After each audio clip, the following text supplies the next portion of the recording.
모레는 5.18 광주 민주화운동 40주년을 맞는 날입니다. 취임 직후 열린 5.18 기념식에서 유가족을 안아주며 임기를 시작했던 문 대통령은 지난해 5.18 민주화운동의 진실규명 의지를 밝혔는데요.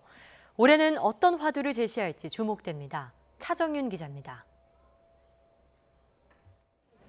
취임 8해 만에 광주를 찾은 문재인 대통령은 추모사를 마친 유가족을 안아주며 위로했습니다. 현직 대통령으로는 4년 만에 갖는 기념사에서 문재인 정부는 광주 민주화운동의 연장선에 있다는 점을 분명히 밝혔습니다. 새 정부는 5.18 민주화운동과 촛불혁명의 정신을 받들어 이 땅의 민주주의를 온전히 복원할 것입니다. 이듬해 5월에는 이낙연 당시 국무총리가 광주에 갔습니다. 5.18 헬기 사격 지시는 거짓말이라고 회고록에서 주장한 전두환 전 대통령을 겨냥해 비판했습니다. 책임을 져야 할 사람이 사실을 왜곡하고 광주의 명예를 훼손하기도 했습니다. 문 대통령도 SNS 메시지를 통해 계엄군에 의한 성폭행의 진상을 밝히겠다고 약속했고 그해 11월 국방부 장관이 공식적으로 사과했습니다. 지난해 문 대통령은 2년 만에 다시 5.18 기념식에 참석했습니다.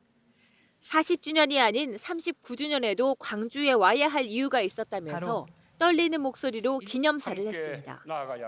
아직도 5.18을 부정하는 망언이 외쳐지는 현실이 부끄럽다면서 출범조차 하지 못한 진상규명위원회에 대한 정치권의 책임 있는 자세를 촉구했습니다.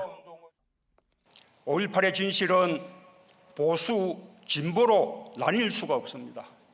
독재자의 후예가 아니라면 5.18을 다르게 볼 수가 없습니다. 진상규명조사위원회는 5.18 민주화운동 40주년을 엿새 앞두고서야 활동을 시작했습니다. 문 대통령은 취임 후 한 차례도 빼놓지 않고 5.18 메시지를 내놓고 있습니다. 올해는 40주년이라는 상징적인 의미도 있어서 5.18 진실을 규명하고 미래로 나아가기 위해 어떤 화두를 던질지 주목됩니다. YTN 차정은입니다.